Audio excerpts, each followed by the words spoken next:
حضرت عبداللہ بیان کرتے ہیں قال رسول اللہ صلی اللہ علیہ وسلم ما بین السرۃ والرکبۃ عورۃ، کہ ناف اور گھٹنے کا درمیانی حصہ شرمگاہ ہے۔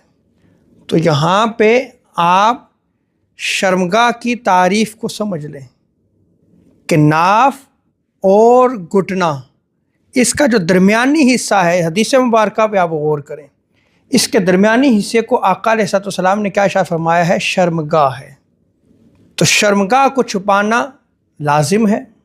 ایک اور روایت ہے حضرت عبداللہ بن جعفر، وہ روایت کو نقل فرماتے ہیں، امام دارقطنی نے اس روایت کو نقل کیا ہے کہ آقا علیہ السلام نے ارشاد فرمایا کہ جو گھٹنے سے اوپر ہے سطر ہے وہ، یعنی اس کا چھپانا لازم ہے، اور جو ناف کے نیچے ہے سطر ہے۔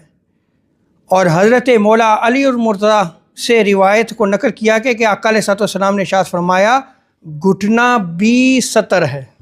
تو جو روایات میں نے آپ کے سامنے رکھی ہیں، ان پہ آپ ذرا غور فرمائیں کہ ناف کے نیچے سے لے کے گھٹنے تک یہ سارا حصہ کیا ہے؟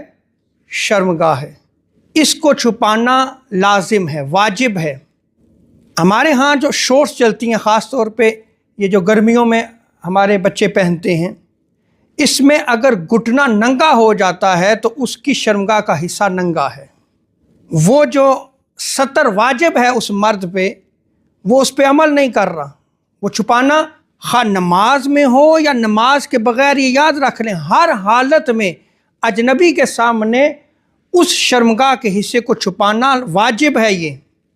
اور امام ابو حنیفہ علیہ رحمہ کے نزدیک گھٹنا بھی جو ہے یہ سطر میں شامل ہے، جیسا کہ میں نے ابھی آپ کے سامنے روایت کو نقل کیا کہ حضرت مولا علی رضی اللہ تعالی عنہ وہ بیان کرتے ہیں کہ آقا علیہ السلام نے ارشاد فرمایا گھٹنا بھی سطر ہے۔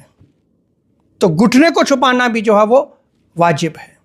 اور اگر نماز آپ پڑھتے ہیں اور نماز کی حالت میں چوتھائی حصہ آپ کا ننگا رہتا ہے، جو سطر ہے آپ پہ لازم ہے، واجب ہے، آپ اس پہ عمل نہیں کر سکتے، تو آپ کی نماز بھی فاسد ہو جائے گی۔